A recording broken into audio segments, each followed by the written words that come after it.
Headlines के प्रायोजक है अभिलाषी यूनिवर्सिटी, जो संवारे आपके बच्चों का भविष्य। Himachal dental college and hospital Sundernagar, first dental college in Himachal Pradesh since 1993, providing best dental education and dental treatment. और ड्रीम्स ग्रुप ऑफ इंस्टीट्यूशन, जो कर दे आपके सपनों को साकार।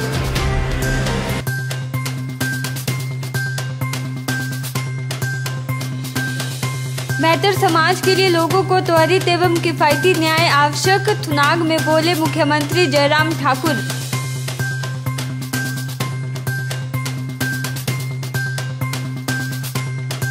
भीतरघातियों पर आवश्यक कार्यवाही करे संगठन, नेरचौक में बोले अनिल सैनी।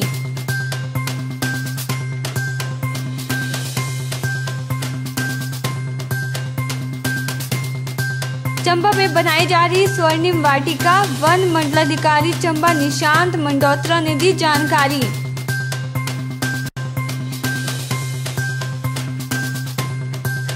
और 25 ग्राम पंचायतों के 50 प्रधान उप प्रधानों को दिलाई शपथ। 1 फरवरी नवनिर्वाचित पंचायत का कार्य होगा शुरू। नमस्कार, स्वागत है आपका ओरिएंटल टाइम्स में और मैं हूं आपके साथ शिवानी। एक बेहतर और जीवंत समाज बनाने के लिए यह आवश्यक है कि लोगों को उनके घर द्वार के समीप तीव्र एवं किफायती न्याय सुनिश्चित बनाया जाए। यह बात मुख्यमंत्री जयराम ठाकुर ने आज मंडी जिला के सराज विधानसभा क्षेत्र के अंतर्गत थुनाग में हिमाचल प्रदेश उच्च न्यायालय के मुख्य न्यायाधीश न्यायमूर्ति एल नारायण स्वामी की उपस्थिति में सिविल जज एवं JMIC थुनाग न्यायालय का उद्घाटन करने के पश्चात एक जनसभा को संबोधित करते हुए कही। एक बेहतर और जीवंत समाज बनाने के लिए यह आवश्यक है कि लोगों को उनके घर द्वार के समीप तीव्र एवं किफायती न्याय सुनिश्चित बनाया जाए। यह बात मुख्यमंत्री जयराम ठाकुर ने आज मंडी जिला के सराज विधानसभा क्षेत्र के अंतर्गत थुनाग में हिमाचल प्रदेश उच्च न्यायालय के मुख्य न्यायाधीश न्यायमूर्ति एल नारायण स्वामी की उपस्थिति में सिविल जज एवं JMIC थुनाग न्यायालय का उद्घाटन करने के पश्चात एक जनसभा को संबोधित करते हुए कही। मुख्यमंत्री ने कहा कि यह विशेष रूप से थुनाग और सराज विधानसभा के लोगों के लिए एक ऐतिहासिक दिन है कि उन्हें अपने क्षेत्र में एक नागरिक न्यायालय मिला है। अभी तक क्षेत्र के लोगों को न्याय प्राप्त करने के लिए मंडी तक का सफर तय करना पड़ता था, जिससे न केवल समय की बर्बादी होती थी बल्कि लोगों का काफी पैसा भी खर्च होता था। इस न्यायालय से लगभग 50,000 लोगों को सुविधा प्राप्त होगी। उन्होंने कहा कि राज्य सरकार यह सुनिश्चित करेगी कि थुनाग में शीघ्र न्यायिक परिसर और न्यायालय स्थापित हो ताकि न्यायिक अधिकारियों और लोगों को बेहतर सुविधाएं प्रदान की जा सके। जयराम ठाकुर ने कहा कि थुनाग में इस न्यायालय की स्थापना हिमाचल प्रदेश उच्च न्यायालय के सहयोग एवं सहायता से संभव हो पाई है। उन्होंने कहा कि पूर्व में राज्य में सामाजिक संरचना इस प्रकार थी कि लोग अपने मतभेद आपसी सहमति और परस्पर संवाद से सुलझा लेते थे, लेकिन अब उन्नति और शहरीकरण के कारण यह पुरानी व्यवस्था लगभग समाप्त हो चुकी है और लोगों ने छोटे छोटे मुद्दों के लिए भी न्यायालय का सहारा लेना शुरू कर दिया है। उन्होंने कहा कि देश के लोगों का न्यायिक व्यवस्था पर गहरा विश्वास है और न्यायालयों ने लोगों के इस विश्वास को सही साबित किया है। मुख्यमंत्री ने कहा कि हिमाचल प्रदेश ने इस माह की 25 तारीख को अपने पूर्ण राज्यत्व के 50वें वर्ष पूरे किए हैं और अब तक की इस शानदार यात्रा के दौरान प्रदेश में विभिन्न क्षेत्रों में अनेक आयाम हासिल किए हैं। उन्होंने कहा कि युवा पीढ़ी को प्रदेश की इस यादगार यात्रा के बारे में शिक्षित किया जाना चाहिए और इस उद्देश्य से राज्य सरकार ने स्वर्ण जयंती वर्ष को शानदार तरीके से मनाने की योजना बनाई है। मुख्यमंत्री ने न्यायालय में अधिवक्ताओं को मूलभूत सुविधाएं सृजित करने के उद्देश्य से एसोसिएशन को 5 लाख रुपए देने की घोषणा की। इसके उपरांत उन्होंने थुनाग में उप रोजगार कार्यालय का भी लोकार्पण किया। हिमाचल प्रदेश में कहाँ का हम इस प्रकार के हम कोर्ट खोल सकते हैं, उस दृष्टि से जब सारा एक सर्वेक्षण हुआ, एक आकलन हुआ, असेसमेंट हुआ, उस असेसमेंट में यह भी पाया गया कि जस्टिफिकेशन के हिसाब से हमारे यहाँ थुनाग की भी एक कंप्लीट जस्टिफिकेशन बनती है, क्योंकि लगभग इस कोर्ट के अंतर्गत लगभग 50,000 के पॉपुलेशन कवर होती है, जिनको कोर्ट के विषय में जो है वो या तो बहुत जाना पड़ता है या तो फिर मंडी जाना पड़ता है। उस दृष्टि से हमने कहा कि ये शुरुआत होनी चाहिए अपने गांव में, अपने घर के करीब जो है वो हमको न्याय मिले। और फिर एक व्यवस्था एक ही बचती है जो कानून के आधार, जो हमारे संविधान के आधार पर हमको जो अधिकार है अपनी बात को न्यायालय के समक्ष रखे, वो एकमात्र रास्ता रह जाए। और मुझे इस बात की प्रसन्नता है कि आज भी भले ही नैतिक मूल्य में कई तरह का ह्रास हो गया, बहुत ह्रास हो गया, बहुत कमी, बहुत गिरावट उस पर आ गई समाज में, हर जगह आ गई, लेकिन उसके बावजूद भी न्यायालय पर अभी भी आस्था है, विश्वास है। ये इस देश की एक बहुत बड़ी ताकत है, ये देश की एक बहुत बड़ी हमारी एक जो है वो व्यवस्था है, और ये कायम रहनी भी चाहिए। न्यायालय के प्रति आस्था, न्यायालय के प्रति हमारा विश्वास, न्यायालय के प्रति भरोसा, ये हमेशा रहना चाहिए। ओरिएंटल टाइम्स के लिए bureau report. Radha Krishnan medical college Hamirpur के रेडियोलॉजी विभाग में आए दिन एक्सरे और अल्ट्रासाउंड मशीनें खराब होने से मरीजों को हो रही परेशानी से जल्द ही निजात मिलेगी। कॉलेज में एक डिजिटल एक्सरे और 2 आधुनिक अल्ट्रासाउंड मशीनें लगाई जाएंगी। राधा कृष्णन मेडिकल कॉलेज हमीरपुर के रेडियोलॉजी विभाग में आए दिन एक्सरे और अल्ट्रासाउंड मशीनें खराब होने से मरीजों को हो रही परेशानी से ही जल्द निजात मिलेगी। कॉलेज में एक डिजिटल एक्सरे और 2 आधुनिक अल्ट्रासाउंड मशीनें लगाई जाएंगी, जिससे रेडियोलॉजी विभाग को मजबूती मिलेगी। वर्तमान में रेडियोलॉजी विभाग में लोगों को चक्कर लगाने से छुटकारा मिलेगा। मेडिकल कॉलेज प्रबंधन रेडियोलॉजी विभाग की मशीनरी सहित अन्य मशीनरी के लिए 1.83 करोड़ रुपए खर्च करेगा। इससे मरीजों को एक्सरे और अल्ट्रासाउंड की आधुनिक सुविधा मिलेगी। मेडिकल कॉलेज हमीरपुर में एक अल्ट्रासाउंड मशीन करीब 1 माह से खराब पड़ी है। वहीं एक्सरे मशीन भी पुरानी होने के कारण आए माह में खराब हो जाती है। इस कारण मरीजों को अल्ट्रासाउंड और एक्सरे के लिए परेशानी झेलनी पड़ रही है।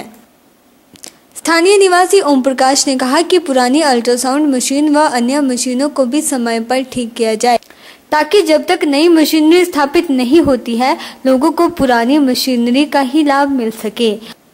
उन्होंने कहा कि खराब मशीनों को सही ढंग से ठीक नहीं किया जा रहा है, जिससे परेशानी हो रही है। उन्होंने कहा कि सरकार को मशीनों को ठीक करवाकर मरीजों को सहूलियत प्रदान करनी चाहिए। ये हॉस्पिटल में ये मशीनें पुरानी है, इसीलिए इनको ठीक करना बहुत मुश्किल है।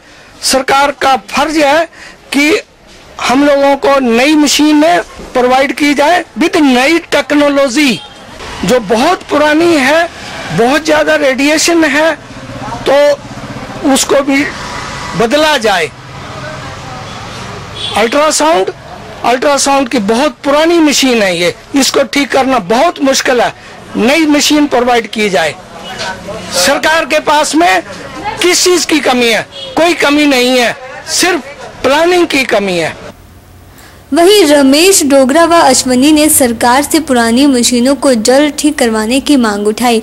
उन्होंने कहा कि पुरानी मशीनों को जल्द बदलने का काम करना चाहिए। इस संबंध में एमएस डॉक्टर आर.के. अग्निहोत्री ने कहा कि रेडियोलॉजी विभाग में मशीनों को ठीक करवाने के लिए कंपनी को सूचित कर दिया गया है, लेकिन कंपनी ने अब तक ठीक करने से मना कर दिया है, जिसकी लिखित रिपोर्ट उच्च अधिकारियों को कर दी गई है। उन्होंने कहा कि सरकार से मशीनों को ठीक करने वाली कंपनी के खिलाफ कार्यवाही की मांग की गई है, क्योंकि बार बार मशीनों के खराब होने से सभी को परेशानी आती है। साथ ही जो हमारा सारा जो इक्विपमेंट है हेल्थ डिपार्टमेंट का, एक्सरे है, अल्ट्रासाउंड है, ये सारा एग्रीमेंट हुआ है कंपनी नेक्स्टजेन से।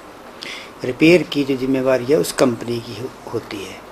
उस कंपनी को इन दोनों मशीनों के बारे में अवगत करा दिया गया है, टेलीफोन के माध्यम से भी और लिखित ऑनलाइन भी इनको करा दिया गया। कंपनी वाले लोग आए भी थे, अल्ट्रासाउंड को भी देखा उन्होंने, और अल्ट्रासाउंड मशीन को भी और सीटी मशीन को भी, लेकिन वो ठीक नहीं हो पाई है। हमने यहाँ इस ऑफिस से भी, अपने ऑफिस से भी उनको एक लिखित चिट्ठी जो है वो डाल दी है डायरेक्टर हेल्थ एजुकेशन को, कि ये जो मशीनें हैं इनको ठीक ये नहीं कर पा रहे, तो इनके ऊपर कार्रवाई की या तो ये ठीक किया जाए इनको, अगर नहीं तो इनसे इस तरह का करार जो है वो उसकी क्या वैधता रह जाती है अगर ये ठीक नहीं कर पाते हैं, तो हमें अवगत करा दिया गया है डिपार्टमेंट को। तो 3 नई मशीनें अल्ट्रासाउंड की हमें आने की संभावना जल्दी से जल्दी है, जो कि आज उसका पता लग जाएगा कब आएगी। और साथ ही एक चौथी जो है वो एक्सरे मशीन। ये 4 चीज़ें आज ही पता लग जाएगा, जैम पे ऑर्डर कर दिया गया है। और एक बड़ी डिजिटल मशीन जो कि 1 करोड़ से ऊपर की है, उसके ऑर्डर भी कर दिए गए हैं। और डिजिटल एक्सरे जल्दी से जल्दी लोगों की सेवाओं के लिए उपलब्ध हो जाएगा, 15-20 दिनों में उसका ऑर्डर भी हो गया है। तो 2 एक्सरे मशीनें और 3 अल्ट्रासाउंड मशीनें जो हैं वो जल्दी से जल्दी यहाँ नई आ जाएंगी और लोगों को ज़्यादा से ज़्यादा जो अच्छी सुविधा शुरू हो जाएगी मिलने। ओरिएंटल टाइम्स के लिए हमीरपुर से जसवीर की रिपोर्ट। हमीरपुर विकासखंड के नव निर्वाचित प्रधानों व उप प्रधानों को बीडीओ सभागार में शपथ दिलाई गई। इस अवसर पर हमीरपुर उपमंडल की 25 ग्राम पंचायतों के 50 प्रधान उप प्रधानों को एसी टू डीसी राजकृष्ण ने शपथ दिलाई और भविष्य में प्रधान पद की गरिमा को बनाए रखने की भी शपथ दिलाई गई। हमीरपुर विकास खंड के नव निर्वाचित प्रधानों व उप प्रधानों को बीडीओ सभागार में शपथ दिलाई गई। इस अवसर पर हमीरपुर उपमंडल की 25 ग्राम पंचायतों के 50 प्रधान उप प्रधानों को एसी टू डीसी राजकृष्ण ने शपथ दिलाई और भविष्य में प्रधान पद की गरिमा को बनाए रखने के साथ पंचायतों में विकासात्मक कामों को करवाने के लिए भी शपथ दिलाई गई। इस अवसर पर बीडीओ हमीरपुर अस्मिता ठाकुर भी मौजूद रही।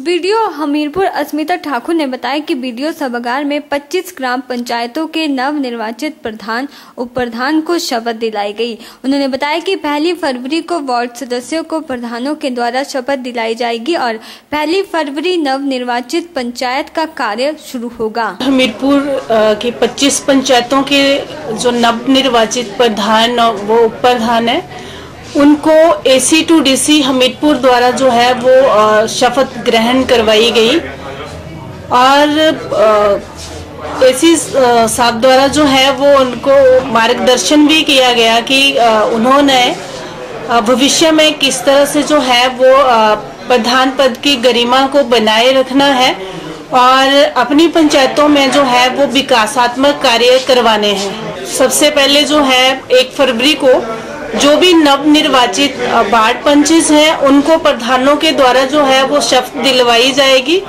और 1 फरवरी को ही जो है वो नव निर्वाचित पंचायत की फर्स्ट प्रोसीडिंग जो है वो लिखी जाएगी। उसके बाद जो है वो सुचारू रूप से पंचायतों का कार्य शुरू हो जाएगा। ओरिएंटल टाइम्स के लिए हमीरपुर से जसवीर की रिपोर्ट। पंचायत समिति बल के पूर्व उपाध्यक्ष एवं प्रत्याशी जिला परिषद भंडियाल वार्ड अनिल सैनी और डिम्पल ने कहा कि बल में भाजपा का संगठन तितर-बितर होकर रह गया है। कुछ मौका परस्त लोग भाजपा का मुखौटा पहनकर अपने लोगों का साथ देने की बजाय दूसरे लोगों का सहयोग कर रहे हैं, जिस कारण बल में भाजपा के जनधार में गिरावट आ रही है। पंचायत समिति बल के पूर्व उपाध्यक्ष एवं प्रत्याशी जिला परिषद भंडियाल वार्ड अनिल सैनी उर्फ डिम्पल ने कहा कि बल में भाजपा का संगठन तितर-बितर होकर रह गया है। कुछ मौका परस्त लोग भाजपा का मुखौटा पहनकर अपने लोगों का साथ देने की बजाय दूसरे लोगों का सहयोग कर रहे हैं, जिस कारण बल में भाजपा के जनाधार में गिरावट आ रही है। ऐसे ही भीतरघातियों के कारण उनकी हार हुई है। उन्होंने कहा कि भंडियाल वार्ड से जिला परिषद के लिए भाजपा समर्थित उम्मीदवार के रूप में चुनाव में हिस्सा लिया, लेकिन चुनाव नतीजे चौंकाने वाले रहे। चुनाव नतीजों में उनकी हार हुई है, जिस पर उन्होंने अपने समर्थकों के साथ मंथन बैठक कर चर्चा की और बात निकल कर सामने आई कि भाजपा के ही भीतर घातियों ने उनके खिलाफ कार्य कर उनकी हार सुनिश्चित करवाई है। उन्होंने भाजपा के संगठन पर आरोप लगाते हुए कहा कि बल भाजपा में कुछ ऐसे लोग संगठन से जुड़े हुए हैं जो कि चुनावों के दौरान भाजपा समर्थित उम्मीदवारों को अंदर खाते में जिताने के लिए नहीं, हराने के लिए काम करते हैं। उन्होंने दिखावे के लिए भाजपा का मुखौटा पहना हुआ है और वह पंचायत प्रतिनिधियों का चुनाव हो या एमएल का चुनाव हो या सांसद का चुनाव हो, सभी चुनावों में अन्य उम्मीदवारों का साथ लेकर भाजपा के लोगों की हार सुनिश्चित करने में कार्य करते हैं। ऐसे भीतरघातियों के खिलाफ उन्होंने भाजपा के शीर्ष नेतृत्व से आवश्यक कार्यवाही करने की मांग उठाई है। उन्होंने कहा कि भडियाल वार्ड की जनता ने उन्हें भरपूर समर्थन दिया है। उनके चुनावी दौर के दौरान भाजपा के विधायक इंद्र सिंह गांधी दिन रात जुटे रहे, लेकिन भाजपा संगठन इधर उधर बिखरा नजर आया। उन्होंने अन्य उम्मीदवारों पर यह आरोप लगाया कि चुनावी दौर के दौरान उनके ऊपर भाजपा समर्थित उम्मीदवार बनाने के लिए पैसे देने व वोट के लिए शराब बांटने के भी आरोप लगाए हैं, जबकि ऐसा बिल्कुल नहीं है। अगर यह बात दूसरे उम्मीदवार साबित कर देते हैं तो वह राजनीति छोड़ देंगे। उन्होंने कहा कि सेवा भाव के कारण ही वह राजनीति में आए हुए हैं। कुछ एक संगठन, कुछ एक बहुत बड़े कार्यकर्ता, वरिष्ठ कार्यकर्ता जो हमारे दूसरी उम्मीदवारों के साथ चले गए, मैं उनसे एक क्वेश्चन करना चाहता हूं कि वो लोग दूसरी पार्टी में या दूसरी उम्मीदवार के साथ क्यों चले गए, मेरे में कौन सी कमियां रही। मैं उसके लिए उनसे आज भी एक क्वेश्चन पूछता हूं, अगर मेरे साथ कोई अगर कमियां रही होती, चुनाव के दौरान भी मेरे को बोलते तो मैं बैठ जाता। मैं पार्टी का इलेक्शन नहीं लड़ता, मैं कुछ और करता, मैं बैठ ही जाता, कोई चक्कर था। दूसरे उम्मीदवारों ने अफवाहें फैलाई। हमारे जो जिला परिषद चौबी भडियाल के जो उम्मीदवार थे दूसरे, उन लोगों ने अफवाहें डलवाई कि इसने पार्टी का टिकट जो है खरीद के लाया, पैसे दे के लाया। भारतीय जनता पार्टी में मेरे को बताया कि भारतीय जनता पार्टी में कभी भी पैसे दे के कोई टिकट नहीं लिया जाता। संगठन से आप एक क्वेश्चन पूछो, संगठन से पूछो आप कि मेरे को किस कारण से ये टिकट दिया गया, क्यों दिया गया, उन लोगों से पूछो आप हमारी छवि क्या थी, जो भी किस तरीके से और स्पष्ट करें वो। ओरिएंटल टाइम्स के लिए आदर्श यादव की रिपोर्ट।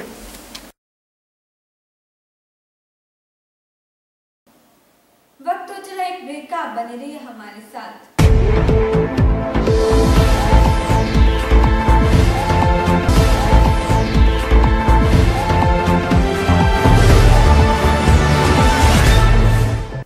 प्रदेश के गणतंत्र के 50वें वर्ष पूरा होने पर चंबा के जुलाकड़ी में पर्यावरण का संरक्षण हेतु एक स्वर्णिम वाटिका को लगाया जा रहा है। इस बारे जानकारी देते हुए वन मंडला अधिकारी चंबा निशांत मंडोत्रा ने बताया कि इसके लिए कार्य आरंभ हो गया है। चंबा मंडल के KFW योजना के तहत चंबा की विभिन्न 20 सोसाइटियों को 500 पौधे बांटे जाएंगे। इस बारे जानकारी देते हुए वन मंडलाधिकारी चंबा निशांत मंडोत्रा ने बताया कि इसके तहत जिला की विभिन्न सोसाइटियों को देवदार वन चौड़ी पत्तीदार पौधे बांटे जाएंगे। वहीं इस दौरान उन्होंने एक बूटा बेटी के नाम योजना के बारे में भी जानकारी दी। वन मंडलाधिकारी निशांत मंडोत्रा ने बताया कि इस योजना के तहत हर बेटी के पिता को 5 पौधे और खाद दी जाती है ताकि वह अपने बेटी के जन्म पर पौधा लगाए और बेटी की तरह इस पौधे का भी पालन पोषण करे। KFW प्रोजेक्ट के अंतर्गत जो हमारी 20 सोसाइटीज फंक्शनल हैं, उसमें हर एक सोसाइटी में 500 पौधे इस वर्ष हम वितरित करेंगे। ये पौधे जो सोसाइटी के मेंबर्स हैं वो अपनी प्राइवेट लैंड पर लगा पाएंगे और इसमें सोसाइटी के जो मेंबर्स हैं उनके पास पूरी ऑप्शन है कि वो किस भी तरह के पौधे लगा सकते हैं। यदि वो चाहें तो देवदार के पौधे लगा सकते हैं, चौड़ी पत्तीदार के लगा सकते हैं, धम्मन का लगा सकते हैं या किसी भी प्रजाति का पौधा जो हमारी नर्सरी में उपलब्ध है वो पौधे उस नर्सरी से ले सककर लगा सकते हैं। ओरिएंटल टाइम्स के लिए चंबा से पुनीत मल्होत्रा की रिपोर्ट। चंबा के बचत भवन में आज जिला परिषद के नवनिर्वाचित 18 सदस्यों को उपायुक्त चंबा द्वारा पद और गोपनीयता की शपथ दिलाई गई। पंचायती राज चुनाव संपन्न होने के बाद आज चंबा में जिला परिषद पद के नवनिर्वाचित सदस्यों को उपायुक्त चंबा द्वारा शपथ दिलाई गई। इस दौरान चंबा के बचत भवन में जिला परिषद सदस्यों के लिए शपथ ग्रहण समारोह का आयोजन किया गया, जिसमें नवनिर्वाचित 18 जिला परिषद सदस्यों के साथ विधायक चंबा पवन नायर, विधायक भटियात विक्रम जयराल, उपायुक्त चंबा DC राणा व ADC चंबा सहित जिला परिषद के अधिकारी व जिला के प्रबुद्ध नागरिक मौजूद रहे। इस दौरान उपायुक्त द्वारा सभी नवनिर्वाचित सदस्यों को पद और गोपनीयता की शपथ दिलाई गई। इस दौरान उपायुक्त द्वारा सभी नवनिर्वाचित सदस्यों के सहयोग से जिला के विकास करने की बात भी कही गई। जैसा आप सभी को विदित है कि अभी पंचायतों के चुनाव हुए हैं और उसमें पंचायतों के प्रतिनिधियों के अलावा हमारे पंचायत समिति और जो जिला परिषद हैं उनके भी चुनाव हुए हैं और आज जो है जिला परिषद के जो हमारे 18 नवनिर्वाचित सदस्य थे उनके ओथ सेरेमनी आज थी, तो हमने उनको ओथ दिलाई है और इसके साथ ही उनका जो जिला परिषद के सदस्यों के रूप में जो कार्यकाल है वो विधिवत रूप से उसकी शुरुआत हो गई है और जल्दी ही अध्यक्ष एवं उपाध्यक्ष के चुनाव का जो है वो कार्यक्रम होगा और उसके बारे में हमने सभी जो मेंबर्स हैं उनको सूचित कर दिया गया है और ये चयन की जो तिथि है वो 1 फरवरी 2021 को हमने निर्धारित की है। ओरिएंटल टाइम्स के लिए चंबा से पुनीत मल्होत्रा की रिपोर्ट। वक्त तो चला एक और ब्रेक का, बने रहिए हमारे साथ।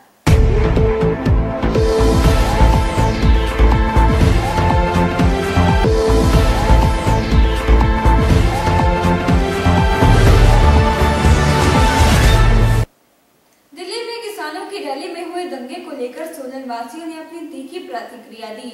उन्होंने कहा कि दिल्ली में ट्रैक्टर रैली के दौरान जो दंगे हुए वह बेहद शर्मनाक है। उन्होंने कहा कि इन दंगों में पुलिस और किसान दोनों ही प्रभावित हुए हैं। दिल्ली में किसानों की रैली में हुए दंगे को लेकर सोलन वासियों ने अपनी तीखी प्रतिक्रियाएं दी। उन्होंने कहा कि दिल्ली में ट्रैक्टर रैली के दौरान जो दंगे हुए वह बेहद शर्मनाक है। उन्होंने कहा कि इन दंगों में पुलिस और किसान दोनों ही प्रभावित हुए हैं। उन्होंने कहा कि किसानों के वेश में कुछ दंगाई सरेआम मारपीट कर रहे थे। जो मार्ग उन्हें बताया गया था वह उस मार्ग को तोड़कर लाल किले तक पहुंच गए, जिससे साबित होता है कि जो किसान ट्रैक्टर मार्च में गए थे उनमें से कुछ लोगों का इरादा ठीक नहीं था। इस घटना ने सभी को शर्मसार किया है। इस तरह की घटनाएं नहीं होनी चाहिए थी। सोलन शहरवासियों ने कहा कि दिल्ली की घटना ने कानून व्यवस्था पर सवाल उठा दिए हैं। उन्होंने कहा कि केंद्र सरकार को गुप्तचर विभाग ने पहले ही आगाह कर दिया था कि किसान तय रूट से अलग जा सकते हैं और दंगा भी हो सकता है, लेकिन उसके बावजूद भी उन्हें रैली करने की अनुमति दी गई। अगर अनुमति दी थी तो दंगों को नियंत्रण करने का प्रबंध भी केंद्र सरकार को करना चाहिए था, लेकिन स्थिति नियंत्रण से बाहर हो गई। उन्होंने कहा कि किसानों के वेश में कुछ दंगाई भी तलवारों, लाठियों और घोड़े पर सवार होकर रैली में देखे गए। उन्हें रैली में आने से पुलिस ने क्यों नहीं रोका? पुलिस प्रशासन ने इतनी ढील क्यों दी? उन्होंने कहा कि किसानों ने शांतिप्रिय ढंग से रैली निकालने के लिए कहा था, लेकिन उनके द्वारा वहां उग्र प्रदर्शन किए गए। यहां तक कि लाल किले पर झंडा भी फहराया गया, जो बेहद गलत है। इस घटना से निश्चित रूप से किसान आंदोलन को क्षति पहुंची है। ऐसा है, देखिए, it is a mistake from both sides. आपको किसानों ने कहा कि हम शांतिपूर्ण, अपने उनके नेताओं ने कहा कि हम शांतिपूर्ण, हम अपना सिर्फ हम परेड निकालेंगे, एक लाइन में चलेंगे, एक ट्रैक्टर चलेगा, ट्रॉली भी नहीं चलेगी। मेरे को सबसे बड़ी बात यह है कि गवर्नमेंट ने, ऑफिशियल ने ये कैसे मान लिया कि इतना बड़ा हजूम आया है और उसमें मिसक्रेंट्स नहीं होंगे। आप इमेजिन नहीं कर सकते कि मैंने खुद देखा है संडे को जो जितना ट्रैक्टर सिंगू बॉर्डर की तरफ गया है, उन्होंने मिसक्रेंट्स ने गलती की, मान ली, वो तो एक्सपेक्टेड थी कि ये होगी, और इसमें गलती आए, मेरा जो पर्सनली कहना है कि एडमिनिस्ट्रेशन, द पुलिस ऑफिशियल्स, उनको अपनी तरफ से सचेत रहना चाहिए था। उनको इस चीज की तैयारी पहले करनी चाहिए थी। या तो वो वोट बैंक की वजह से डर गए, इसलिए उन्होंने कुछ नहीं किया, पर यह गलती तो है कि जब उनको पता है कि इतनी दुनिया है तो उसमें अगर 5% ने भी गड़बड़ की है तो you should have been prepared for it. देखिए, जो कृषि कानून के विरोध में जो किसानों ने रैली निकाली, अगर ये सूक्ष्म रूप में करते तो ठीक था, लेकिन यहाँ पर इसको हाईजैक कर लिया गया। जो किसान रैली थी और लाल किला जो कि हमारी प्राचीन धरोहर है, उस पर झंडा फहराया गया, ये गलत ही है और हम इसकी बहुत निंदा करते हैं। अगर उन्हें प्रोटेस्ट करना था तो उसके कई रूप होते हैं, लेकिन ये रैली निकाल के आपने पूरी दुनिया को दिखाया कि आप किस तरह से कर रहे हैं, तो ये गलत था। देखिए, किसान आंदोलन अभी तक शांतिपूर्वक तरीके से चल रहा था, लेकिन जो सरकार कमजोरी चाहती थी किसानों की, वो उन्होंने कल पकड़ ली। सरकार चाहती थी कि किसान कुछ ऐसा करे जिससे जो है बात हमारे हाथों में आ जाए, और ये जो आंदोलन था ये बहुत ही शांतिपूर्वक चला हुआ था, लेकिन कुछ शरारती तत्वों के बीच में आ जाने से ये आंदोलन को जो है क्षति पहुंची है और मेरे हिसाब से ऐसा होना नहीं चाहिए था। शरारती तत्वों ने ही किसानों के साथ ऐसे घटना को अंजाम दिया है। जब सरकार को पता था कि भी ट्रैक्टर रैली निकल रही है, रास्ते में इतने बैरियर थे, वहाँ पर उन्हें डाइवर्ट किया जाता, रोका जाता, तो ये शायद घटना इस प्रकार से रंग ना लेती।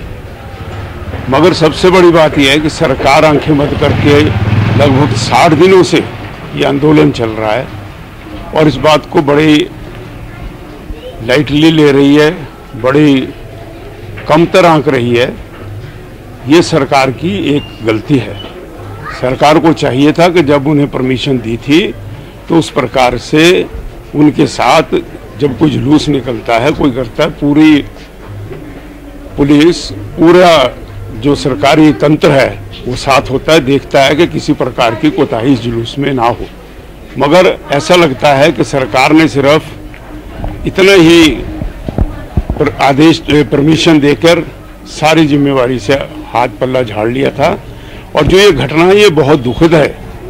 इस प्रकार से सरकार को ध्यान देना चाहिए था और आंदोलनकारियों को भी, किसानों को भी ये बात सोचनी चाहिए थी कि उनका जो कार्यक्रम है वो शांतिपूर्वक रहे, ताकि क्योंकि इस घटना से आंदोलन को भी चोट पहुंचती है। ओरिएंटल टाइम्स के लिए सोलन से ब्यूरो रिपोर्ट। गणतंत्र दिवस के अवसर पर Himachal Pradesh union of journalist के कोर ग्रुप की बैठक यूनियन के अध्यक्ष बिरबल शर्मा की अध्यक्षता में पंडोह में संपन्न हुई। बैठक में पत्रकारों की समस्याओं के बारे में विस्तार से चर्चा की गई। गणतंत्र दिवस के अवसर पर Himachal Pradesh union of journalist के कोर ग्रुप की बैठक यूनियन के अध्यक्ष बिरबल शर्मा की अध्यक्षता में पंडोह में संपन्न हुई। बैठक में पत्रकारों की समस्या और उनके समाधान की रणनीति बनाई गई। बिरबल शर्मा ने सर्वप्रथम प्रदेशवासियों को 72वें गणतंत्र दिवस की बधाई दी। उन्होंने प्रथम प्रस्ताव में हिमाचल प्रदेश में कोरोना काल के दौरान अपने कर्तव्य का निर्वहन करते हुए मृत्यु का ग्रास बने उन्हें श्रद्धांजलि दी गई और सरकार से इनके परिजनों को सम्मान प्रशस्ति पत्र देने की मांग की गई। दूसरे प्रस्ताव में प्रदेश सरकार मुख्य रूप से मुख्यमंत्री जयराम ठाकुर के प्रति आभार और धन्यवाद व्यक्त किया गया, जिसमें यूनियन के संरक्षक एवं प्रदेश के वयोवृद्ध जर्नलिस्ट रमेश बंटा जी को लोकतंत्र प्रहरी सम्मान से सम्मानित किया गया। तीसरे प्रस्ताव में पत्रकारों के किसी भी प्रकार के वर्गीकरण को पत्रकारों के साथ अन्याय है, इसके लिए मान्यता नीति को सरलीकरण करते हुए जिला लोक संपर्क अधिकारी को सरकार द्वारा पत्रकारों की मान्यता के लिए अधिकृत अधिकारी नियुक्त किए जाने की मांग की गई। वहीं बैठक में पत्रकारों की अन्य समस्याओं पर भी चिंतन और मनन किया गया और उनके समाधान के लिए रणनीति बनाई गई। ओरिएंटल टाइम्स के लिए ब्यूरो रिपोर्ट। फिलहाल आज के अंक में इतना ही। शिवानी को दीजिए इजाजत। नमस्कार।